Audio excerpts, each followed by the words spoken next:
okay? This is your girl, Tanaya-Marcia Silhouette, and this is your Team DSF weekly business training. And as you can see, I am currently multitasking and driving to a birthday party, so this is how you're gonna see me today. But today I want to discuss the event cycle, what it is, and how you can use it for your business. And definitely around this time of the year, how do you apply the event cycle to your business hours when you're setting your business hours during the holiday season? I know a lot of us during this time, if we celebrate, and even if we don't celebrate the holidays coming up, this is usually around the time when we plan our family vacations and focus on family and other things that might not necessarily apply to our business. But as an entrepreneur, I want you all to remember that business does not stop just because you take a vacation.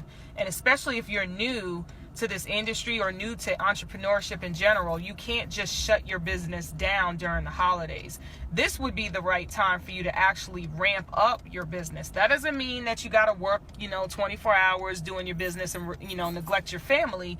But if you do some preparation in advance and set your business hours, you can actually balance it out where it'll apply to your lifestyle and what you have going on. So what is the event cycle? The event cycle is different types of events that your business does throughout, I'll say the month, because I always work on a monthly basis. So we have launch calls that we do, which are quick 10-minute calls that you can invite people to a group, and they get on there, they dial in, and all they do is listen. You tell your story, and then you bring it, direct it over to the presenter, and they tell the company's story, and you get off within 10 minutes. Really quick, really simple, to the point. Those are great. Then we have one-on-one calls or regular conference calls that you do with a prospect and a presenter, where they're talking directly to that prospect and asking them about themselves. They still tell the company's story, but it's more personal for that prospect, and they're able to answer, ask any questions they have, get them answered on the spot. That can take between 20 to 45 minutes, depending on how much information the prospect wants at that time and how many questions they have. So those are good. Then you have your one-on-one meetings, which are similar to the conference calls, but they're in person with you, a prospect, and a presenter, as well as bigger home meetings that you have where you're hosting people either in your home or at a restaurant or whatever, and you bring a group of people together to share your story and the company's story, and you do a formal presentation. Then we have the bigger meetings, like the hotel meetings and the regional events that are usually hosted by someone in your upline or somebody at corporate. Those are usually like on a monthly basis or very, very specific to whatever it is they're trying to do. So you want to attend those and bring prospects to those as well. And then, of course, we have your regional events, your monthly trainings, and your corporate trainings that are like quarterly or whatever it is for your company.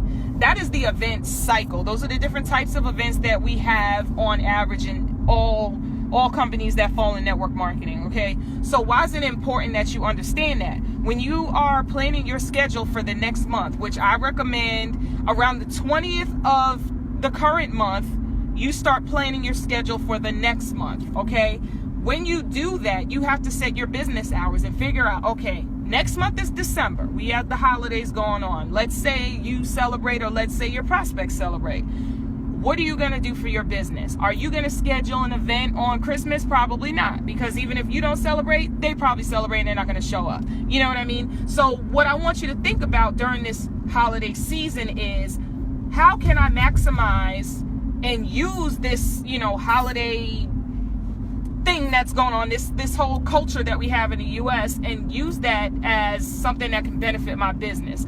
A lot of companies, they do specials. We just came off Thanksgiving. A lot of people did some Thanksgiving specials, Black Friday specials. That could be an event. If you want to do like a holiday party, or if you want to do whatever, just to share your company's story, but make it fun. Don't make it so formal, because a lot of people are going to be traveling, and honestly, I don't think that a lot of people are going to want to spend too much time focusing on your business opportunity if it's not tied to a holiday party, because they're not in that mindset right now. There might be some people that are, but most likely not. So how do you work your business during this time? I would recommend keep it simple, okay? Plan your things early. If the holidays are happening at the end of December, which they are, plan your events early. If you're scheduling home meetings, schedule it on a day that's not an actual holiday, or do a launch call. Maybe you don't do a home meeting that month. Maybe you just schedule a 10-minute launch call on a Monday that's, during lunchtime, or maybe if you do schedule an actual event, make it fun, make it tied to, a networking party that everybody can come to, and you let them know you will do your formal presentation for about 30 minutes out of that time that the party is blocked off for, but it's also like a fun party just to bring people together and, catch up with people you haven't seen in a while that might be in town because of the holidays.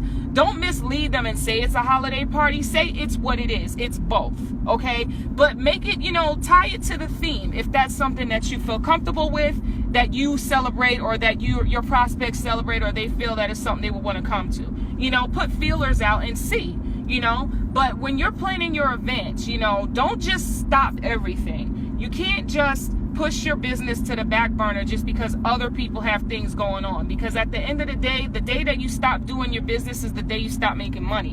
And you never know, there might be that person that's waiting for you to share your opportunity with them, because maybe they want to bring in some extra money for the holidays, or maybe they lost a job and they don't know what they're going to do, for the holidays, or maybe they don't celebrate the holidays. So to them, it's another day and they're waiting for somebody to tell them, hey, I have something that you need to see. So you got to, get to know your prospects, get to know what's important to them, and plan your events around what they will actually see value in, okay? If you're sitting here putting meetings on the calendar and nobody's showing up, then you might want to go back to the drawing board and figure out what is valuable to your prospects. A lot of people aren't going to get up out of their bed and drive to your meeting, especially if it takes them like 20-30 minutes to even get to where your meeting is, if they don't see the value in it, if they don't understand what your business is, or if they're busy and it's, they're trying to juggle, entertaining family and all that. They're not going to put your meeting at the top of their priority list. So maybe you should start out with a launch call to put feelers out, to let them know, hey, this is what this is, and this is why it's valuable to you, because I feel like it can help you in whatever way it can, either monetarily or whatever products or services you have might be able to benefit them. And then, after they get that little 10-minute spiel, because most people will give you at least 10 minutes at a time, especially if it's just over the phone and they don't have to go anywhere. Now you can say, hey, if you would like more information, I'm hosting an event on this day, at this time, at this location. I would like for you to attend. That's how you use the event cycle. You start with the smallest, simplest thing first, which is a launch call or conference call, and then you promote them to the higher event, which is a home meeting or a one-on-one meeting, or like I said, collaborate with some of your business partners in the area and put together a nice networking party or whatever, a regional event, and then let them know, hey, it's important for me that you experience the culture of my company, so I want to introduce you to some of my mentors, some of my business partners, so you can collaborate and network with them. And since you're interested in what I have to tell you, because you sat on the call and you said you were interested, I'm inviting you to this event. That's how you use the event cycle. You don't just throw somebody at a big event and they don't even know what they're getting into, because most likely that's going to piss them off, and then they're not going to RSVP to any of your events, or they will, but they won't show up. Some people, they RSVP to your events just because they feel like they don't want to hurt your feelings, but they never show up. Those are the times when you need to actually get to know your prospects and find out what is their schedule like, what is important to them, why should they get up out of their bed and come see you and listen to this opportunity. Because we know what we have, our business is great, that's why we're doing it, but we have to remember that our prospects don't know what we have. They don't understand what it is that we're showing them, because they haven't seen anything. So to them, it's just another thing. So you have to remember that and make sure that when you're inviting people to this, that is personal. You can send a mass blast email or a post on Facebook as a follow-up, but when you invite somebody to any of your events at any level, it needs to be personal. It needs to be one-on-one. That's what makes it valuable to them. Like, okay, they actually contacted me directly and they invited me to this event, because they care about me and they want me to attend, and it's personal. It's not just, oh yeah, I'm going to send it to you too because, you're just on my friends list or whatever. No, once again, they're not going to take it seriously. So that's where you have to utilize the event cycle to actually benefit your business and be realistic. And like I said, when it comes to the holidays and you're thinking about what you're going to do for the month of December, remember, it's the end of the year.